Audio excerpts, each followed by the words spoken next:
ఒక cinema hit కొడితే ఆ నటుడి కాన్ఫిడెన్స్ ఖచ్చితంగా పెరుగుతుంది. అది మంచిదే. వరుసగా 2 హిట్లు వస్తే ఆ కాన్ఫిడెన్స్ మరింత పెరుగుతుంది. కానీ నేను ఇప్పుడు ఏ సినిమా చేసినా ప్రేక్షకులు చూస్తారు అన్న సెన్స్ తో ఉంటే అక్కడి నుంచే సమస్యలు మొదలవుతాయి. ఇప్పుడు ఈ ప్లేస్ లోనే సిద్ధు జొన్నలగడ్డ ఉన్నాడు అనిపిస్తుంది. తాజాగా విడుదలైన ఆయన cinema Jack comedy action entertainer అని ప్రచారం చేసుకుంది. కానీ స్క్రీన్ మీద ఏం చెప్పాలో ఎలా చూపించాలో డైరెక్టర్ కు కూడా స్పష్టంగా తెలియని పరిస్థితి కనిపించింది. హీరో క్యారెక్టర్ రైటింగ్ బలహీనంగా ఉండడంతో సినిమాకి ఎక్కడా కూడా గ్రిప్ కనిపించలేదు. బొమ్మరిల్లు భాస్కర్ దర్శకత్వంలో రూపొందిన ఈ సినిమాను చూసిన వాళ్ళకి ఈ సినిమా బొమ్మరిల్లు భాస్కర్ తీసినట్టే లేదు. ఎవరో భాస్కర్ ని ఇమిటేట్ చేయడానికి ట్రై చేసినట్లు ఉంది అనిపించేసింది.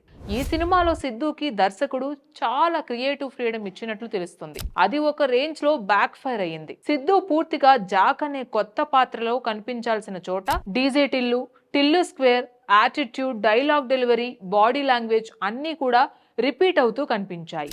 ప్రేక్షకులు కొత్తదనం కోసం థియేటర్ కి వచ్చారు, కానీ కొత్త పేరుతో పాత క్యారెక్టర్ ను మళ్ళీ మిక్స్ చేసి ఇచ్చినట్లు ఫీల్ అయింది. అందుకే ఆడియన్స్ నిరాశ చెందినట్లు ట్రెండ్ స్పష్టంగా కనిపిస్తుంది. ఇప్పుడు సిద్ధు అభిమానులు కూడా అదే కోరుకుంటున్నారు. టిల్లుని మర్చిపోయి కొత్త క్యారెక్టర్ తో సిద్ధు బయటపడాలి. అంతేకాకుండా తనలో నటుడిగా వేరే షేడ్స్ చూపించాలి. తరువాత సిద్ధు నీరజ కోన దర్శకత్వంలో తెలుసు కదా అనే సినిమాలో కనిపించబోతున్నాడు. ఈ సినిమాలో సిద్ధు కొత్త క్యారెక్టర్ ట్రై చేయాలి తప్పితే మళ్ళీ సేమ్ అంటే ఇక కెరీర్ కష్టంగా మారుతుంది. టిల్లు స్టైల్ అందరికి ఇష్టమే, కానీ కొత్తదనం చూపిస్తూ దాన్ని కొనసాగిస్తే బెటర్ అనిపిస్తుంది. Please subscribe to the channel and download the Politicos app from the links in the description.